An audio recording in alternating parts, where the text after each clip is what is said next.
There is a ghost that haunts the portfolio of every great investor. It's the ghost of a mistake. Not a small one, not a minor miscalculation, but a colossal error in judgment that serves as a permanent, indelible lesson, a scar that reminds them of a fundamental truth of the market. For Warren Buffett, the greatest investor of our time, that ghost has a name. It's called Dexter Shoe Company. This isn't just a story about a bad investment. It's a parable about one of the most seductive and dangerous ideas in the world of finance, the belief that a brilliant manager can rescue a dying business. It's the story of a billion-dollar lesson, a lesson that, once learned, will forever change the way you look at stocks, companies, and the very nature of what makes a successful enterprise. It is the final promise that separates the amateur from the professional, the gambler from the investor. It is the principle that a great business is always more important than a great boss. In 1993, Warren Buffett was on top of the world. Berkshire Hathaway was a juggernaut, a testament to his unique philosophy of value investing. He had built a corporate empire by buying wonderful businesses at fair prices, companies with durable competitive advantages, managed by honest and able people. And he found what he thought was another perfect fit. It was Dexter Shoe, a company based in the small town of Dexter, Maine. This wasn't some fly-by-night operation. Dexter was an institution. It was a quintessential American success story, a manufacturer of sturdy, reliable, and popular footwear. It had a brand that people trusted, a history of consistent profitability, and most importantly, it had what Buffett believed was an extraordinary management team. The company was run by Frank Rooney and its founder, Harold Alfond. These were not just hired hands. They were the architects of Dexter's success, men of immense talent and integrity. Buffett was deeply impressed. He saw in them the same qualities he admired in the best managers within the Berkshire family. He believed they had a special sauce, an operational genius that had made Dexter a consistent winner. And so, he made a decision. He decided to buy the entire company. But this acquisition would be different from many others. Instead of paying cash, Buffett decided to use Berkshire Hathaway's own stock as currency. The price was $433 million, paid in shares of what would become one of the most valuable stocks in human history. At the time, it seemed like a classic Buffett move, buying a solid old-economy American business with a great brand and great management. He wrote in his 1993 letter to shareholders, "I've said that I would rather have a good business with a so-so management than a so-so business with a good management. But it's a delight to have both." He believed he had found both in Dexter Shoe. But there was a subtle tectonic shift happening in the world economy that Buffett, in his admiration for the managers and the brand, fatally underestimated. The global trade landscape was changing. Treaties were being signed, tariffs were falling, and manufacturing was beginning its great migration to lower-cost countries. The competitive advantage that Dexter Shoe had enjoyed for decades was not, as Buffett believed, its managerial brilliance or its brand loyalty. Its true advantage was a protected American market. Its moat was not dug by its managers. It was built by politicians in Washington, D.C., and that moat was about to be filled in. Almost immediately after the acquisition, the floodgates opened. Competitors from overseas, with drastically lower labor costs, began pouring cheap, high-quality shoes into the American market. Dexter's cost structure, based on American manufacturing wages, was suddenly unsustainable. The company that had been a model of profitability began to bleed. Frank Rooney and Harold Alfond, the genius managers Buffett had bet on, worked tirelessly. They were brilliant operators. They cut costs where they could. They tried to innovate. They did everything a great management team is supposed to do when faced with a crisis. But it was like trying to patch a sinking ship with chewing gum. The fundamental economics of the business had been irrevocably broken. The competitive tide was too strong. They were fighting a battle they could not win. Year after year, Dexter's value deteriorated. The profits vanished. The brand that seemed so powerful proved to be no match for a lower price tag. Eventually, the business that Buffett had paid $433 million for became worthless. The factory in Maine was closed. The American success story was over. Now, a $433 million loss is a staggering sum for anyone. But the true scale of the Dexter shoe mistake is far, far greater, and it represents one of the most profound lessons in financial history. Remember, Buffett didn't pay with cash. He paid with Berkshire Hathaway stock. The shares he gave to the owners of Dexter Shoe, which were worth $433 million in 1993, would, over the next few decades, appreciate in value to an almost unbelievable degree. By his own calculation years later, that stock would be worth over $6 billion. Buffett didn't just lose $433 million. His shareholders lost the billions of dollars that stock would have become. He had traded a piece of one of the greatest businesses in the world, Berkshire Hathaway, for one of the worst. In his 2007 letter, Buffett laid the lesson bare for all to see with his characteristic honesty. He wrote, "I made a mistake in assessing the long-term earning power of Dexter. To date, Dexter is the worst deal that I've made. But I'll make more." He then added the most crucial line of all. When a management with a reputation for brilliance tackles a business with a reputation for bad economics, it is the reputation of the business that remains intact. This is the core of the Dexter Shoe parable. It is the foundational principle that must be seared into the brain of every serious investor. Even the best managers in the world, men of talent and integrity like Rooney and Alfond, even with the backing of the world's greatest capital allocator, could not save a business whose fundamental economic structure was broken. The business is the boat, the manager is the captain. A genius captain in a boat riddled with holes will sink just as surely as an average one. The priority, therefore, must always be the quality of the boat itself. This single, catastrophic mistake reveals the powerful psychological forces that can lead even the most rational minds astray. The primary culprit is a potent combination of confirmation bias and authority bias. Confirmation bias is our natural tendency to search for, interpret, favor, and recall information in a way that confirms our pre-existing beliefs. Buffett believed Dexter was a great American brand with superb management. Once that idea took hold, his brain likely started to filter the world through that lens. He saw the historical profit numbers and interpreted them as proof of managerial skill, rather than as a product of a protected market.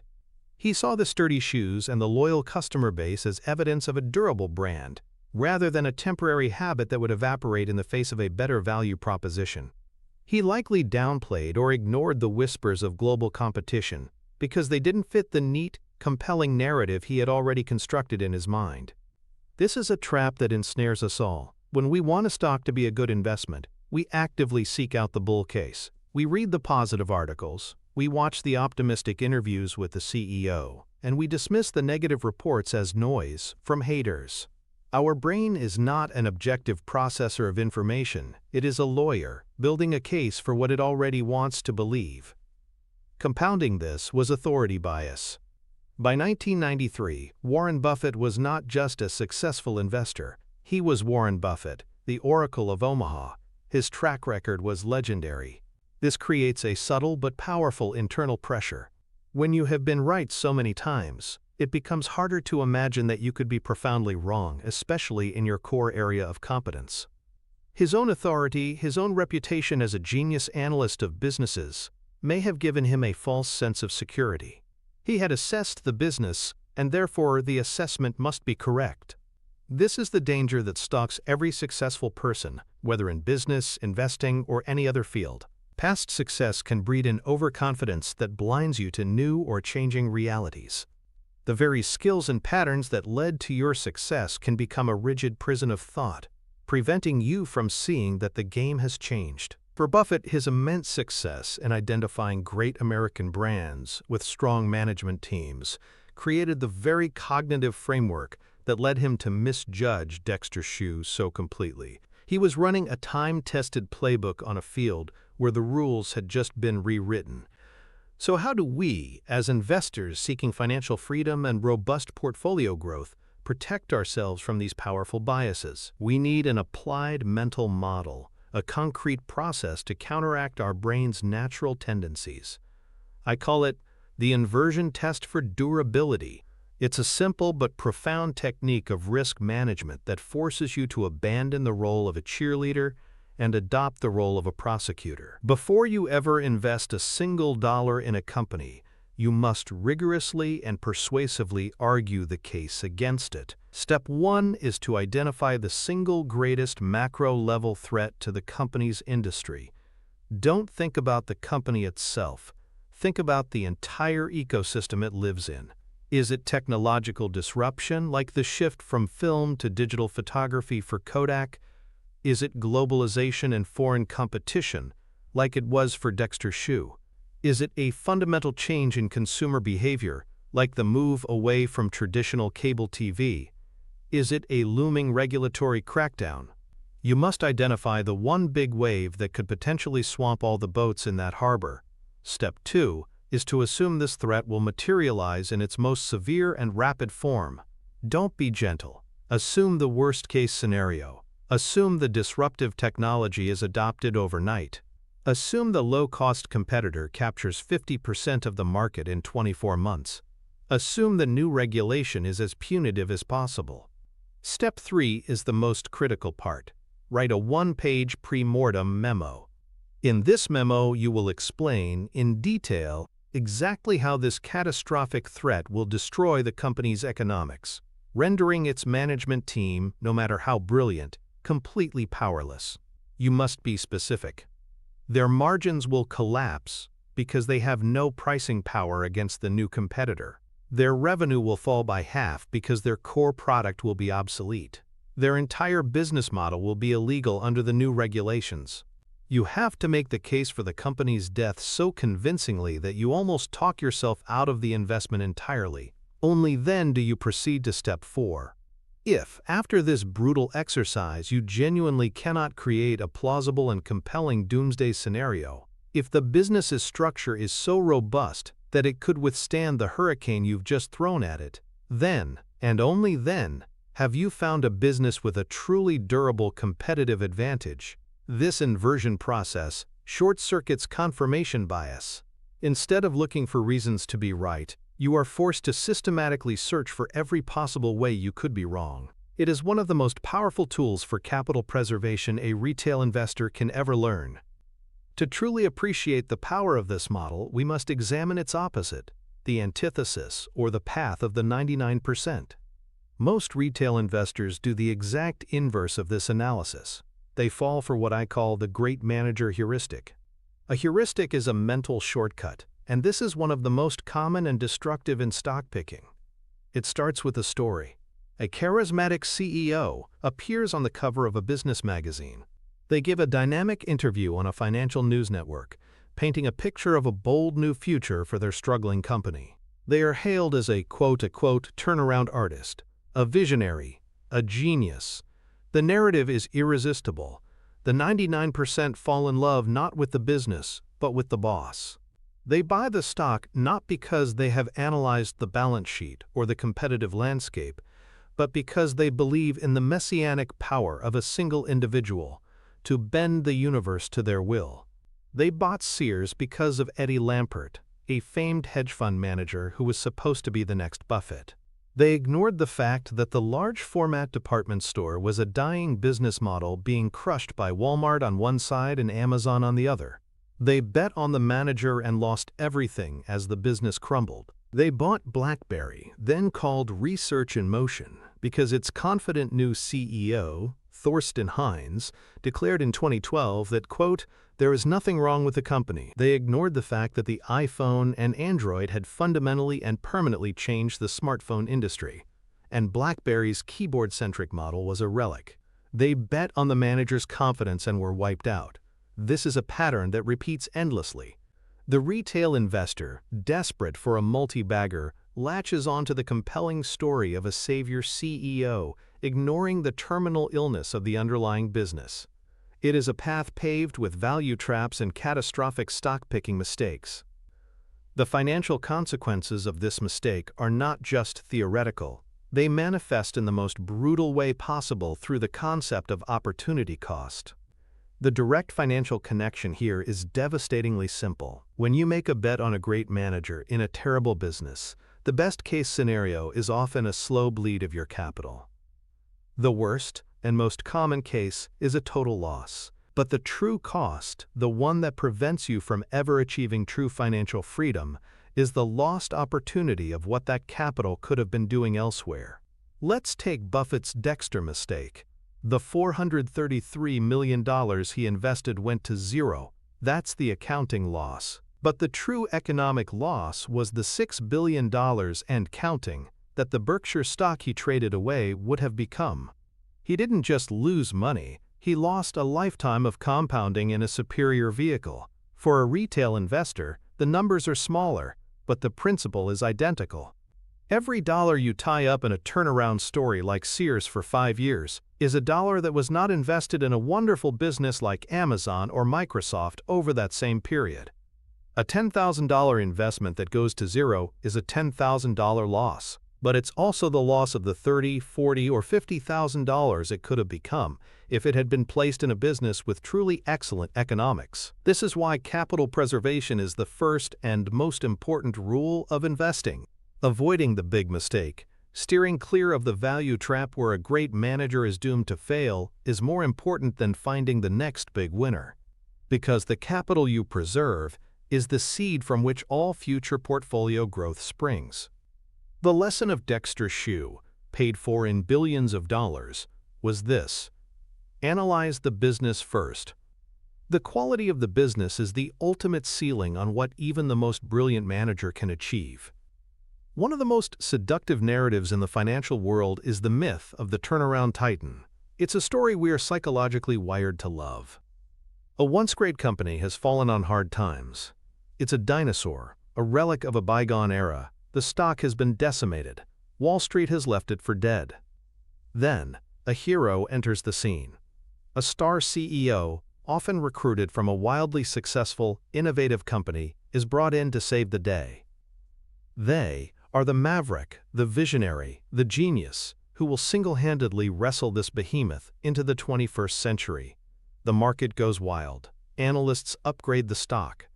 The financial press splashes their face on magazine covers. And investors, captivated by this tale of redemption, pile in, betting not on the broken business, but on the perceived omnipotence of its new leader. This is the fallacy of the savior CEO, and it is a trap that has destroyed more investor capital than almost any other. There is perhaps no greater or more public example of this phenomenon than the tragic story of Ron Johnson at JCPenney. In late 2011, JCPenney was in desperate trouble. The century-old department store was a sea of beige, a confusing maze of discounts and promotions that had left its customers fatigued and its brand identity in tatters. It was a business with deeply troubled economics. So the board made a move that electrified the retail world. They hired Ron Johnson. To say Johnson had a stellar reputation would be a gross understatement. He was considered a retail deity.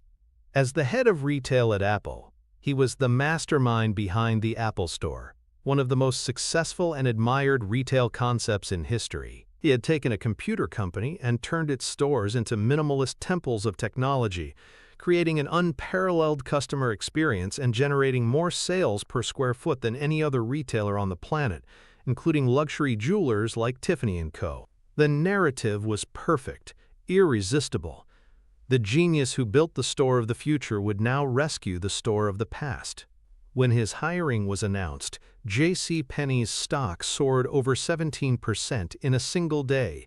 Hedge fund titans like Bill Ackman declared him the perfect man for the job. The market wasn't valuing JCPenney's actual business. It was placing a massive premium on the perceived genius of one man. Ron Johnson arrived with a bold, sweeping vision. He would transform JCPenney from a promotional department store into a vibrant collection of boutiques, a street of shops under one roof. He announced a new pricing strategy called Fair and Square. The endless, confusing sales and coupons that were the lifeblood of JCPenney's business model would be eliminated. Instead, there would be simple, everyday, low prices. He brought in a new management team, many from his days at Apple. He was the brilliant manager, and he was tackling the business with bad economics head-on. He was going to change the very reputation of the business itself. The problem was, Ron Johnson, the management team, and the investors who followed him in, made a fatal error. They fell in love with their own narrative and failed to understand the fundamental economics and customer psychology of the business they were trying to fix. The typical Apple customer was affluent, tech-savvy, and valued design and experience above all else. They were not price-sensitive. The typical JCPenney customer was a middle-income, budget-conscious mom. For her, the thrill of the hunt, the feeling of getting a deal with a coupon, was an integral part of the shopping experience.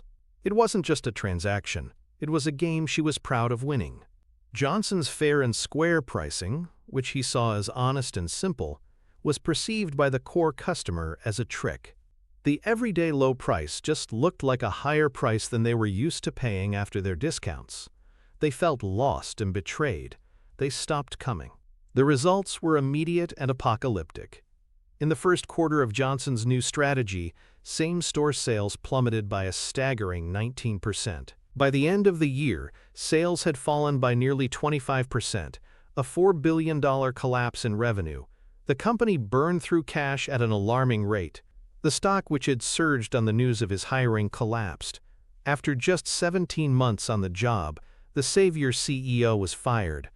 Ron Johnson, the retail genius, had failed. But he hadn't really failed. He was a brilliant man with a bold vision.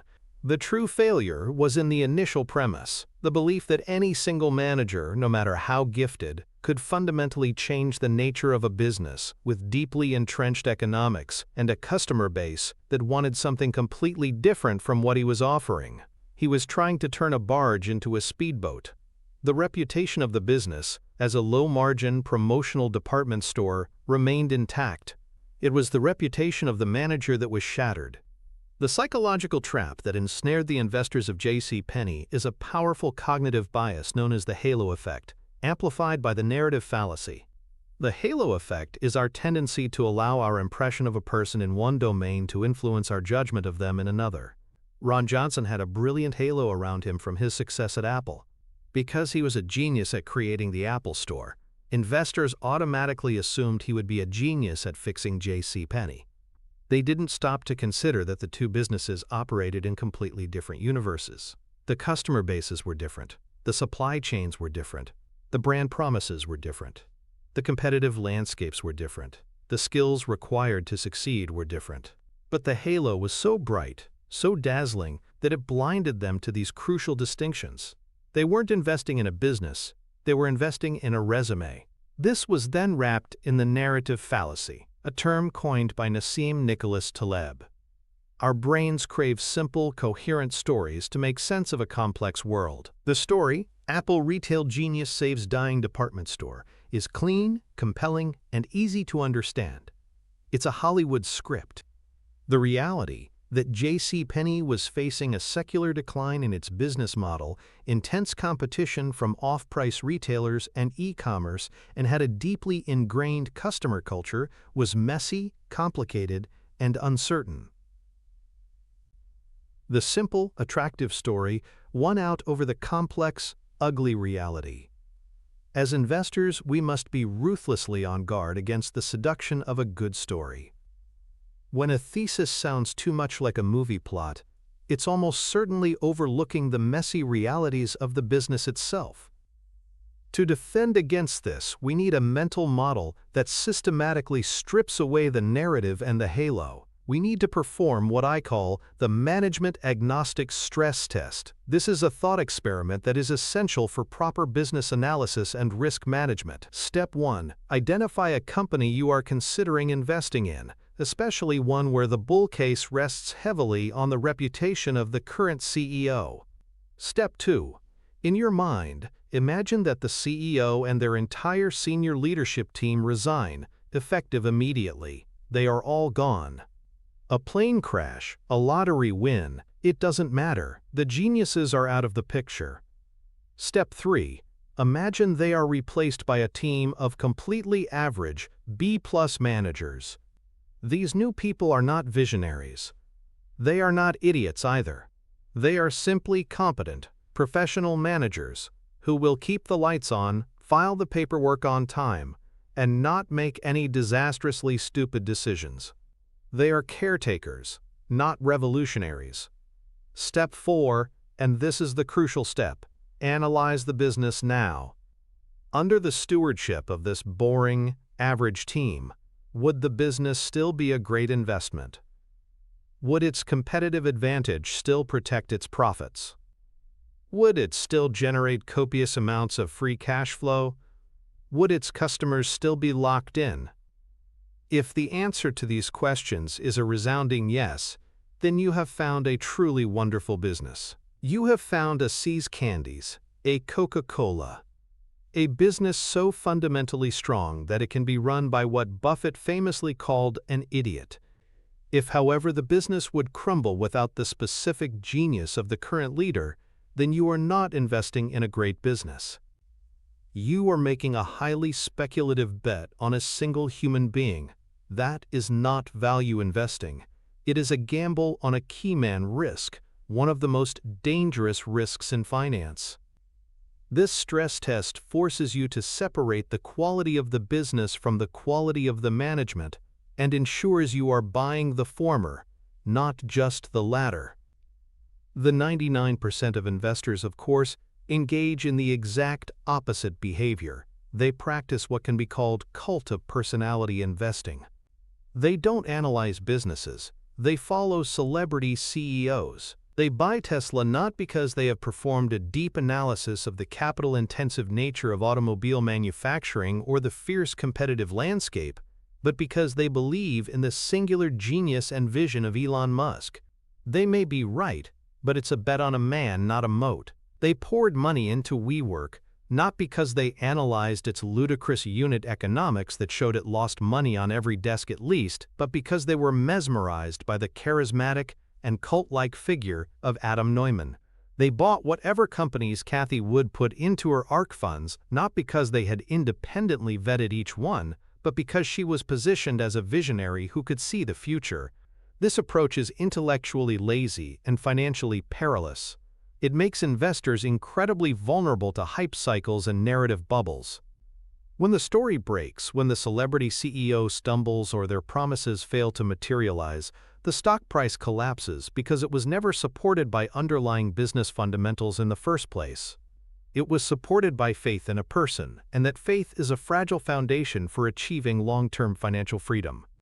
The financial manifestation of this fallacy is often seen in a line item on the balance sheet called goodwill. When a company is acquired, especially in a, quote, savior CEO situation or a strategic turnaround, the acquiring company often pays a price far higher than the tangible assets of the business being bought. This premium, this excess payment, is justified by things like brand reputation, future growth prospects, or, in many cases, the perceived value of the management team. This premium is recorded on the acquirer's balance sheet as an intangible asset called goodwill.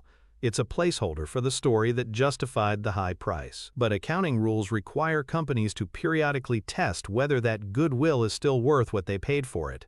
If the performance of the acquired business falters, if the promised turnaround fails to materialize, the company must take what is called a goodwill impairment. This is a massive write-down, an official, audited admission that the economic reality of the business never lived up to the hopeful narrative of the acquisition. It is the financial ghost of a failed story. This is what happened repeatedly in the wake of the dot-com bust, as companies like AOL Time Warner wrote down tens of billions of dollars in goodwill from their disastrous merger. It's a non-cash charge, so executives often try to downplay it, but for an investor, a goodwill impairment is a giant red flag. It is the balance sheet's way of telling you that the initial investment thesis, often based on the halo effect of a star manager or a hot concept, was fundamentally flawed. It is the direct financial destruction that results from betting on a boss instead of a business. If a great manager can't save a bad business, then it logically follows that the most important variable in any long-term investment is the quality of the business itself. But what makes a business great? It's not just about growing revenues or having a popular product. A truly great business has a structural feature that protects it from the ravages of competition, allowing it to earn high returns on capital for many years. Warren Buffett calls this a moat.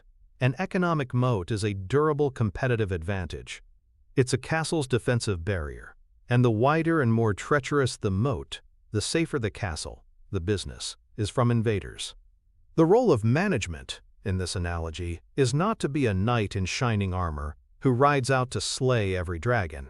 The role of management is to be a good steward of the castle, to occasionally widen the moat, and to make sure the drawbridge is not foolishly lowered for the competition.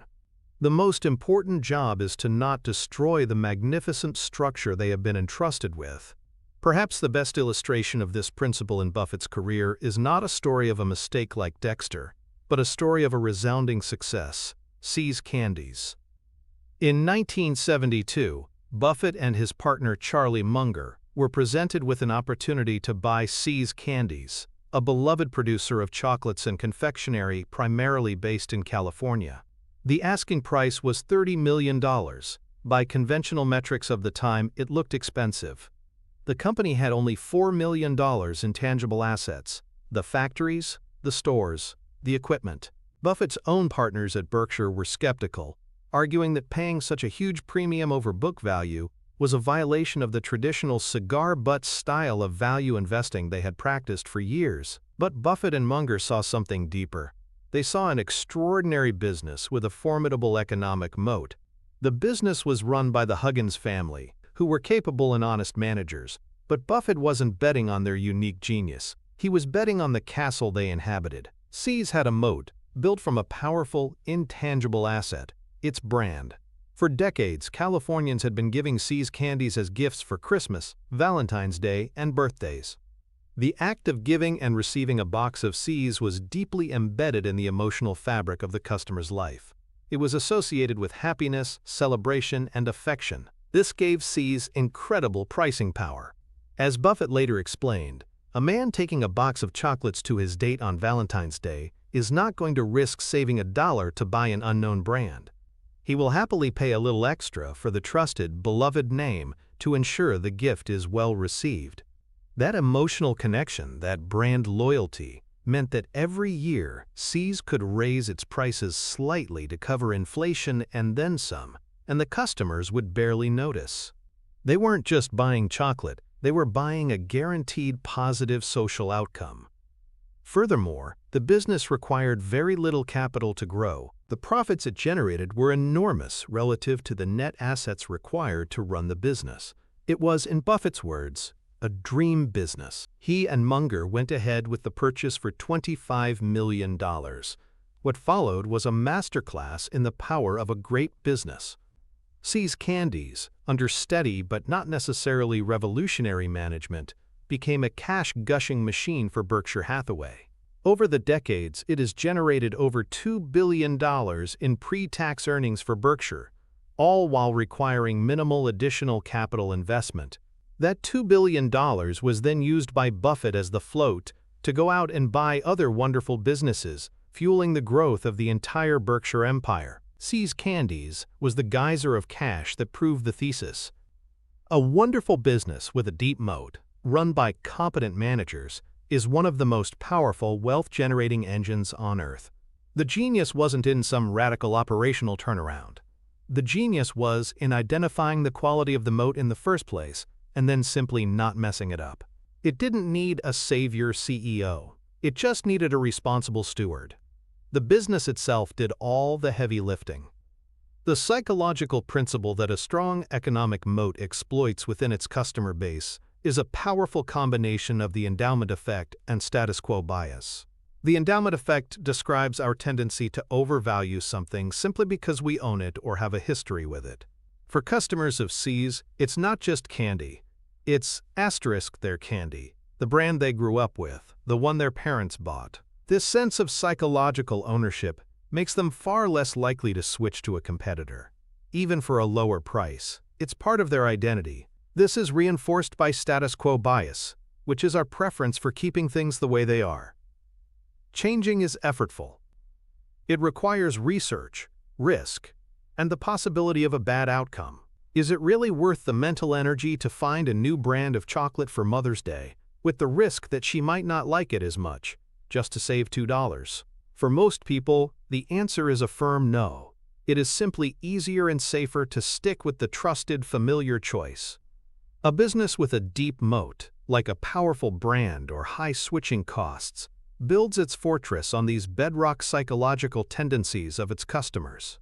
It makes staying a customer the path of least resistance, creating a steady, reliable stream of profits that is remarkably resilient to competition. To systematically identify these fortresses for our own portfolios, we need an applied mental model for business analysis. We can call it the four-moat audit. When you are researching a company, you must be able to clearly identify and articulate the source of its competitive advantage. If you can't, you should probably move on. The audit consists of checking for 4 primary sources of an economic moat. Step 1 is intangible assets. This is the most famous type of moat. Does the company have a brand that allows it to charge a premium price, like Coca-Cola or Apple? Does it have patents that protect it from competition, like a pharmaceutical company with a blockbuster drug? Or does it have a regulatory license that is difficult to obtain, like a railroad or a waste disposal company? These are invisible assets that don't always show up on the balance sheet but have immense economic value.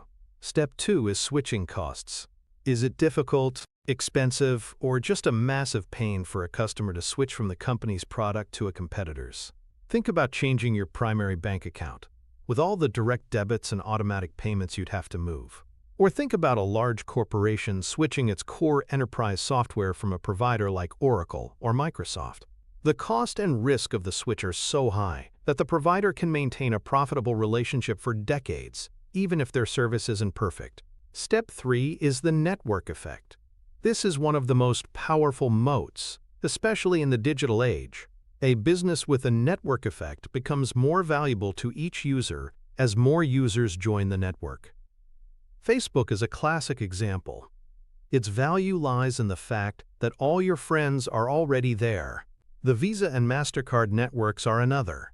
Their value comes from the fact that millions of merchants accept them and billions of consumers carry them. A new entrant has an almost impossible chicken and egg problem to solve. Step 4 is cost advantage. Does the company have a structural, sustainable way to provide its product or service at a lower cost than its rivals?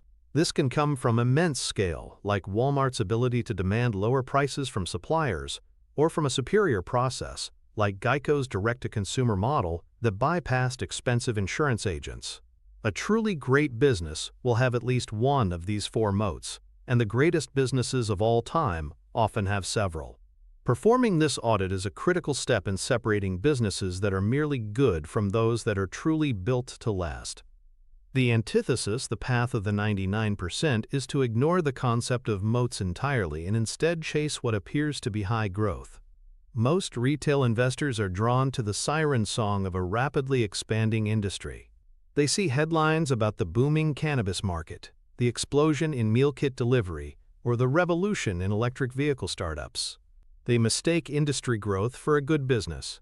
The problem is that in many of these new, exciting industries, competition is absolutely ferocious, and no single company has a durable competitive advantage. The meal kit industry is a perfect example. While the market was growing, there were dozens of companies, Blue Apron, HelloFresh, Sunbasket, all offering a nearly identical product. There were no switching costs. There were no network effects. There were no major cost advantages. The only way to compete was on price and marketing spend. As a result, even as revenues grew across the industry, the companies burned through hundreds of millions of dollars in cash. The profits were competed away to zero, and investors who bought into the hype at the top were crushed. They learned a painful lesson. It is far better to own a slice of a slow-growing but highly profitable pie protected by a deep moat than it is to own a piece of a rapidly growing but profitless pie where everyone is engaged in a knife fight. Focusing on industry growth instead of individual company moats is a surefire way to fill a portfolio with cash-burning machines, delaying financial freedom indefinitely. The direct financial connection, the number that proves the existence of a moat on a company's financial statements, is a high and sustainable return on invested capital, or ROIC. This metric is the ultimate litmus test for business quality. ROIC measures how much profit a company generates for every dollar of capital it invests in its operations. A company with a deep and wide moat, say a dominant software company with high switching costs, can invest $1 into developing a new feature and generate, say, 30 cents of profit from that investment year after year. It has a high ROIC. A company in a brutally competitive, no-moat industry, say an airline, has to invest $1 into buying a new plane and might only generate 5 cents of profit from that investment, and that's in a good year. It has a low ROIC. The difference is the moat. The moat is what allows the first company to consistently earn returns far above its cost of capital, creating enormous value for shareholders over time. The lack of a moat forces the second company to reinvest huge sums of money just to tread water, creating little to no value. When you are doing your stock analysis, calculating and tracking the ROIC of a company over the last 5 to 10 years is one of the most important things you can do. A history of consistently high ROIC is the financial footprint of a wonderful business. It is the quantitative evidence that a durable competitive advantage exists, and it is the clearest sign you have found a castle worth owning, regardless of who currently sits on the throne. We have established that a great manager cannot save a business with bad economics, and that the true key to long-term success is to find a great business protected by a durable economic moat. But this leads to a crucial question. How do we identify the bad businesses? How do we spot the companies that, regardless of who is at the helm, are doomed to destroy shareholder capital? These companies are known as, quote, value traps.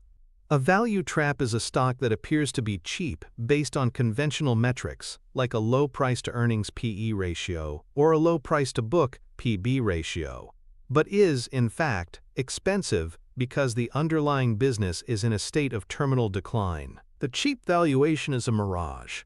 It's the market correctly pricing in a disastrous future. Learning to identify the financial symptoms of a bad business is one of the most vital skills for capital preservation. It is the defensive part of the game that keeps you from suffering the permanent losses that make beating the market impossible. A powerful case study in the slow, agonizing decay of a value trap is the story of Eastman Kodak. For the better part of the 20th century, Kodak was not just a great business, it was one of the most dominant enterprises on the planet. Its name was synonymous with photography. Its yellow box was iconic. Kodak had a seemingly impenetrable moat. Its brand was globally recognized. Its film business operated on a brilliant razor and blade model: sell the cameras cheap and make enormous recurring profits on the proprietary film and developing chemicals. This business was so profitable, with such high margins and a commanding market share, that it was a core holding in institutional portfolios for decades. It was a classic one-decision stock. You bought it, put it in a drawer, and it made you rich. But in the 1980s and 90s, a new technology began to emerge: digital photography. And ironically, it was a Kodak engineer, Stephen Sasson, who invented the first digital camera in 1975. The management at the time was not stupid. They saw the technology coming. But they were trapped by their own success.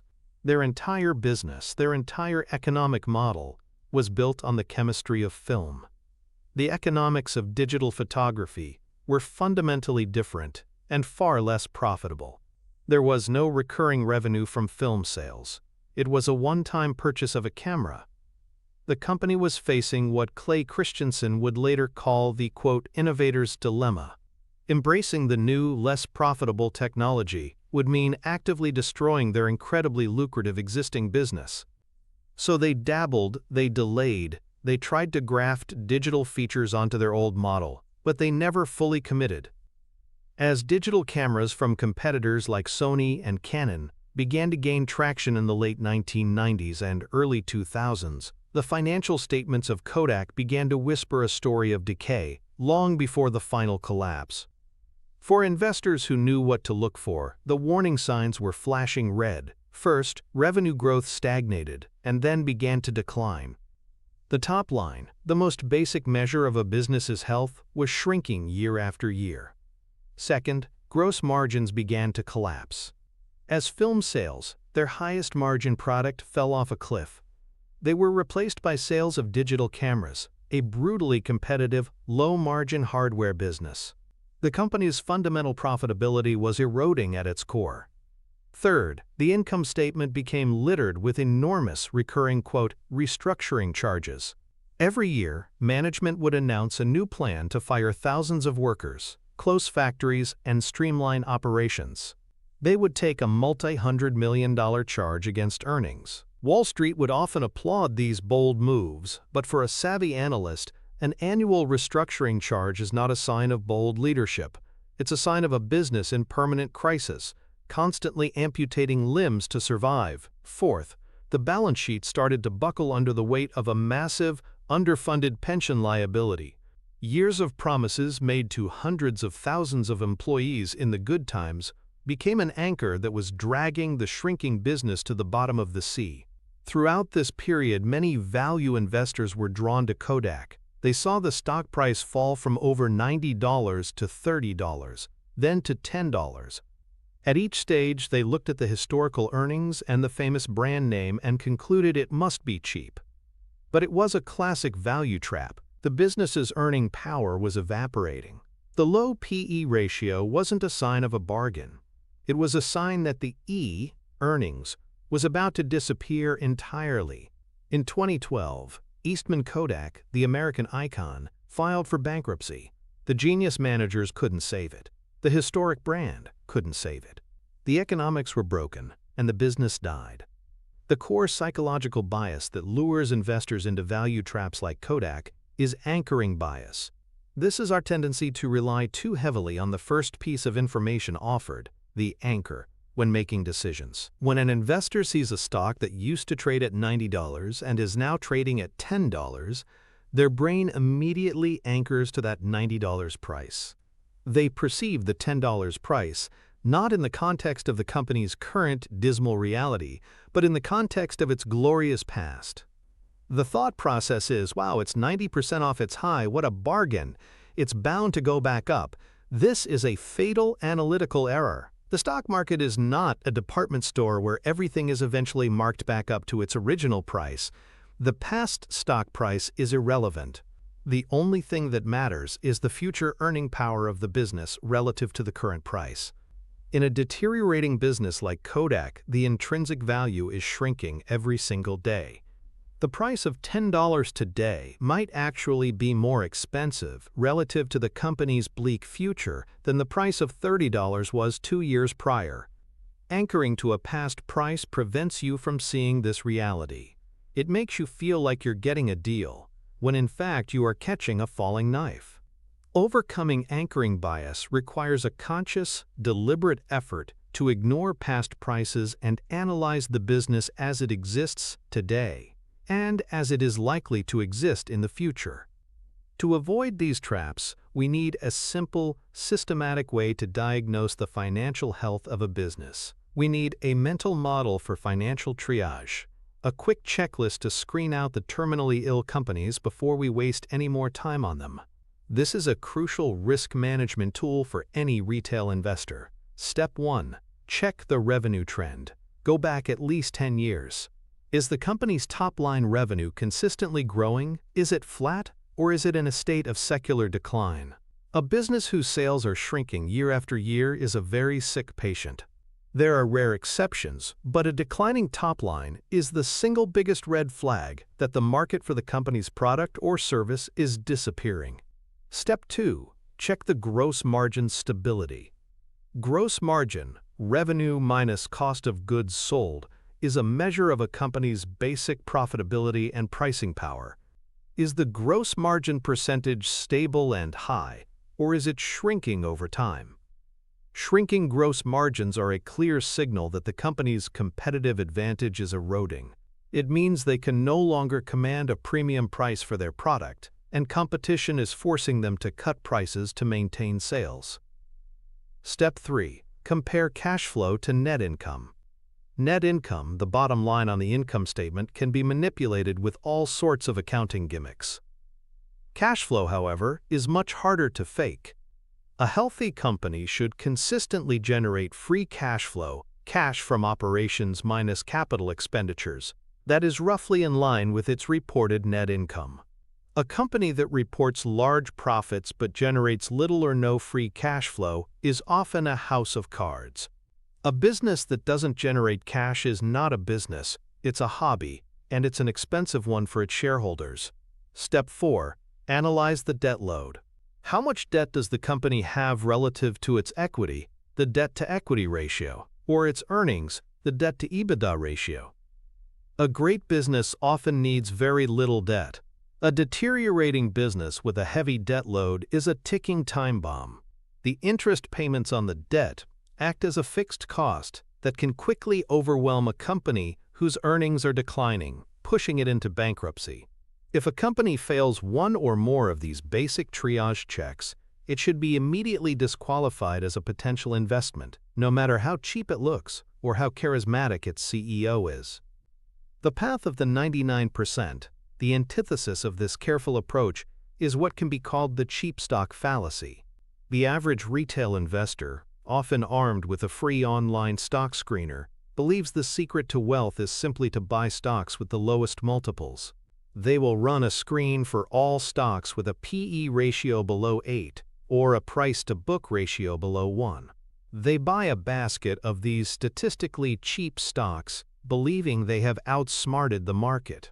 What they have actually done is assemble a portfolio of companies that are, in all likelihood, facing fundamental business problems.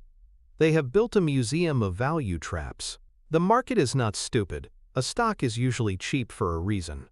That reason is often one of the financial symptoms we just discussed: declining revenues, collapsing margins, negative cash flow, or a crushing debt load. They have failed to do the second-level, qualitative thinking required to understand why the stock is cheap. They have mistaken the symptom, the low valuation, for the opportunity, without diagnosing the underlying disease. As Warren Buffett evolved from his early cigar-butt investing days, he came to realize this truth. He famously said, "It's far better to buy a wonderful company at a fair price than a fair company at a wonderful price." The cheap stock fallacy leads investors to do the opposite, and they end up with a portfolio full of fair or terrible companies that get progressively cheaper over time, destroying their capital and their hopes of achieving financial freedom. The ultimate financial consequence of owning a value trap, the smoking gun on the financial statements, is the relentless erosion of shareholder equity. Shareholder equity, or book value, is the accounting measure of a company's net worth, assets minus liabilities. In a healthy, growing company, shareholder equity should increase every year as the company retains its earnings and reinvests them profitably. In a value trap, the opposite happens. The book value per share is a melting ice cube. You can see it happen in several ways. First, through consistent operating losses. When a company loses money year after year, those losses directly reduce the retained earnings account, which is a key component of shareholder equity. The company is literally burning through its own net worth. Second, through massive asset write-downs. As the business deteriorates, the company is often forced to admit that its assets, its factories, its inventory, its goodwill from past acquisitions, are no longer worth what the balance sheet says they are. These write-downs directly reduce the asset side of the balance sheet, vaporizing shareholder equity. Third, through dilutive share issuance. A struggling company that is burning cash is often forced to issue new shares of stock at deeply depressed prices just to raise the capital needed to survive. This action, while necessary to keep the lights on, is brutal for existing shareholders. It dramatically increases the number of shares outstanding, meaning each individual share is now entitled to a much smaller piece of a shrinking pie. Watching the book value per share consistently decline over a multi-year period is the ultimate financial confirmation that you are on a sinking ship. It is the clearest evidence that the business's economics are broken beyond repair, and no captain, no matter how skilled, is going to be able to sail it to a safe harbor. If great management cannot save a bad business and the priority is to find a great business, what then is the role of management? Are they irrelevant? Not at all. The role of management is simply different and far more subtle than the popular myth of the swashbuckling, visionary CEO. The true job of a great manager, particularly a great CEO, is not to be a brilliant operator or a charismatic salesperson. The true test of managerial greatness is capital allocation. A business, at its core, is a machine for generating cash. The most important decisions a CEO makes are what to do with that cash. How they allocate the capital generated by the business's operations will ultimately determine the long-term returns for shareholders. A mediocre manager in a great business can still produce decent results if they don't do anything stupid. But a brilliant capital allocator in a great business can create a compounding machine of almost unimaginable power. The exemplar of this principle, a man who Warren Buffett himself has called one of the greatest managers of all time, is Dr. Henry Singleton of Teledyne. Henry Singleton was an MIT-educated engineer and a genuine genius who ran a conglomerate called Teledyne from the 1960s through the early 1990s. To the outside world, his methods were often baffling. He rarely talked to Wall Street analysts. He ran a highly decentralized company. And his approach to capital allocation was completely rational and ruthlessly effective, often running directly counter to prevailing corporate wisdom. His career at Teledyne can be broken down into two distinct phases, which perfectly illustrate the genius of his capital allocation strategy. The first phase, during the 1960s, was the go-go era of conglomerates. It was fashionable for companies to grow by acquiring other businesses, and the stock market rewarded this with high valuations. Singleton recognized that Teledyne's own stock was trading at a very high multiple. He saw his stock for what it was, an expensive currency. So he used this expensive currency to buy dozens of solid, stable, cash-generating businesses in industries like specialty metals and insurance. He was essentially trading his own richly valued paper for tangible, profitable assets at much more reasonable prices. He was an expert at growing the intrinsic value of the whole, not just its size. Then came phase two. In the market crash of the 1970s, the pendulum swung. Conglomerates fell out of favor, and the stock market valued Teledyne's shares at a ridiculously low multiple, often far below what Singleton knew the collection of underlying businesses was worth. At this point, almost every other CEO in America would have continued to chase growth, to make more acquisitions, to build a bigger empire. Singleton did the exact opposite. He completely stopped making acquisitions. He recognized that the single best investment available in the world was his own company's stock. It was cheaper than any business he could possibly buy. So he took all the free cash flow being generated by the businesses he had acquired in the 60s, and he began to aggressively, relentlessly buy back Teledyne's own stock on the open market. He executed 8 major tender offers between 1972 and 1984. Over this period, he retired over 90% of Teledyne's shares outstanding. This action was an incredible force for wealth creation for the shareholders who remained. Each share they held became entitled to a vastly larger portion of the company's earnings. A shareholder who held on through this entire period would have seen their investment compound at an astonishing rate, far outperforming the general market. Henry Singleton wasn't a turnaround artist. He didn't invent a revolutionary new product. His genius was not operational, it was allocational. He was a master at understanding the price versus the value of his own business, and acting rationally on that knowledge. He demonstrated that the highest calling of a CEO is to be an intelligent steward of the owner's capital. The psychological biases that Singleton masterfully overcame are the availability heuristic and a powerful action bias. Most CEOs are constantly bombarded with potential deals and projects. Investment bankers are always pitching them on the next, quote, transformational acquisition. This is the availability heuristic at work. The most easily available ideas are the ones that get the most attention. For a CEO, the idea of growth through acquisition is always readily available.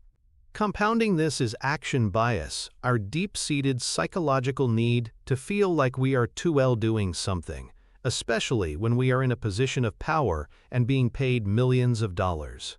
It is incredibly difficult for a CEO to go to their board and say, "The best course of action for the next year is to do absolutely nothing. There are no attractive opportunities, so we will just let the cash pile up." They feel immense pressure to act, to make a splash, to justify their enormous salaries. This bias leads to countless value-destroying acquisitions made at the top of the market. A great capital allocator like Singleton or Buffett has the rare and powerful ability to fight this urge. They have the discipline to sit on their hands, sometimes for years, when no opportunities meet their strict criteria. And they have the courage to act decisively and on a massive scale when a truly great opportunity, like buying back their own stock at 50 cents on the dollar, presents itself. This patience and rationality, this ability to overcome the innate bias for action, is what separates the truly great executive decision-making from the merely average. To evaluate the capital allocation skill of the management at a company you're analyzing, you can use a mental model I call the 5-option capital allocation matrix. Every dollar of free cash flow a business generates presents its CEO with a choice. There are fundamentally only 5 things they can do with that dollar. Your job as an investor and a business analyst is to grade their decisions over time. The first option is to reinvest that dollar back into the core business. This could mean building a new factory, spending on research and development, or increasing the marketing budget. This is a great use of capital. Times the incremental returns on that investment are high. A company with a deep moat can often reinvest at very high rates of return. A company in a competitive industry might be forced to reinvest just to stay competitive, earning very low returns. The second option is to use the dollar to acquire other businesses. As we've seen, this is often a very dangerous path. Is the management team buying companies at sensible prices that fit strategically? Or are they overpaying for growth and engaging in, quote, diversification? A long history of overpriced, ill-conceived acquisitions is a major red flag. The third option is to pay down debt. If a company is heavily indebted, using cash flow to strengthen the balance sheet is a prudent and often value-creating decision. It reduces risk and increases financial flexibility. The fourth option is to pay the dollar out to shareholders as a dividend. This is a fine choice, especially for a mature business that doesn't have a lot of high-return reinvestment opportunities.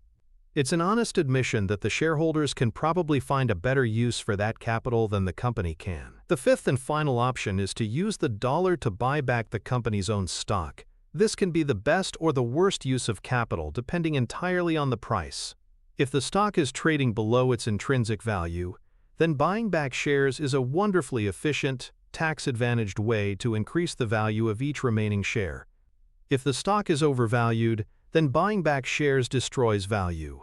A great manager is a master of this matrix. They understand all 5 options and consistently choose the one that will create the most long-term value per share. Their report card is not based on how big they grow the empire, but on how wisely they deploy its capital.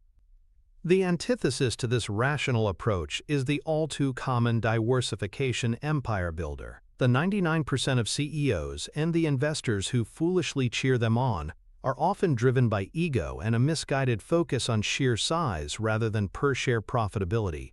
They engage in what the legendary investor Peter Lynch famously termed, quote, diversification. They take a perfectly good core business and use its cash flow to make acquisitions in completely unrelated fields that they know nothing about, often paying a huge premium to do so. The most infamous example in corporate history is the merger of AOL and Time Warner in 2000, at the absolute peak of the dot-com bubble. AOL, the new media darling with a sky-high stock price, acquired the old media giant Time Warner to create a media superpower. It was a move driven by ego, hubris, and a desire to be the biggest player on the block. The strategic synergies never materialized, the cultures clashed, and the deal ultimately led to the largest annual corporate loss in U.S. history, a staggering $99 billion write-down in 2002. Investors who celebrated this empire-building move, believing bigger was better, were financially annihilated. They learned the hard way that a management team focused on growth for growth's sake, rather than on rational capital allocation, is one of the greatest dangers to shareholder wealth. This brings us to the ultimate financial measure of a great capital allocator's success: the growth in free cash flow per share. This is the direct financial connection, the bottom-line number that tells you if management is truly working for the owners. An empire-building CEO might be able to grow total revenue and even total free cash flow by constantly acquiring other companies. But if they are issuing a flood of new shares to pay for these acquisitions, the per-share value might actually be going down. The truly great capital allocator, the Henry Singleton type, is laser-focused on the per-share metrics. When they buy back stock when it's cheap, they are actively shrinking the denominator, the share count. This means that even if the total free cash flow of the business is only growing modestly, the amount of cash attributable to each individual share can grow at a much faster rate. When you analyze a company's financial history, don't just look at the headline growth numbers. Divide the free cash flow by the weighted average shares outstanding for each of the last 10 years. Is that number consistently increasing at a satisfactory rate? That is the definitive report card for the CEO. That number is the direct financial proof of a management team that understands their true job is not to build the biggest kingdom, but to create the most value for each individual owner of that kingdom. It is the clearest and most reliable indicator that you have found not just a great business, but a management team worthy of stewarding it, creating a powerful combination that is the surest path to long-term portfolio growth and beating the market. You have just spent a significant amount of time absorbing a principle that cost Warren Buffett billions of dollars to learn. You now possess a mental tool that the vast majority of market participants will never acquire. You understand that the fundamental economics of a business are the ultimate arbiter of its success, a force more powerful than any celebrity CEO or turnaround narrative.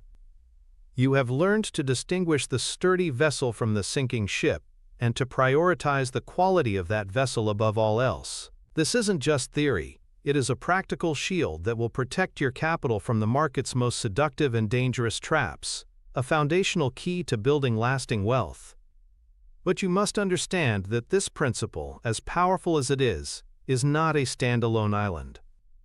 It is a single, crucial node in a much larger network of mental models that the world's greatest investors use to navigate the complex world of finance. The ability to identify a great business is step one, but how do you value that business?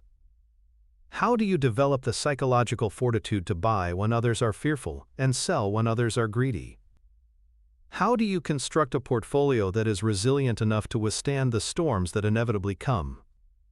Each of these questions requires its own set of powerful, interconnected ideas. What you have just mastered is one piece of a much larger map. The video that is now appearing on your screen is not a random suggestion. It is the next piece of that map. It is the link that connects the principle you've just learned to the next level of understanding. Think of what you've learned today as building the foundation of a skyscraper. It is the most critical part. But it is not the whole building. The video on your screen is the blueprint for the first floor. It is the next logical step in the construction of your mental arsenal, the piece that builds directly upon the knowledge you now possess. So the choice you have is not simply whether to watch another video. The choice is whether you are content with having just the foundation, or if you are committed to building the entire skyscraper. Are you a tourist in the world of financial education, or are you an architect of your own financial future? The 99% will stop here, satisfied with a single insight. The 1%, the true builders, the serious students, understand that each lesson is a stepping stone to the next. If you are one of them, if you are committed to completing the journey and assembling the full toolkit of a master investor, then this decision is not a decision at all. It is simply the next step. Click and continue your ascent.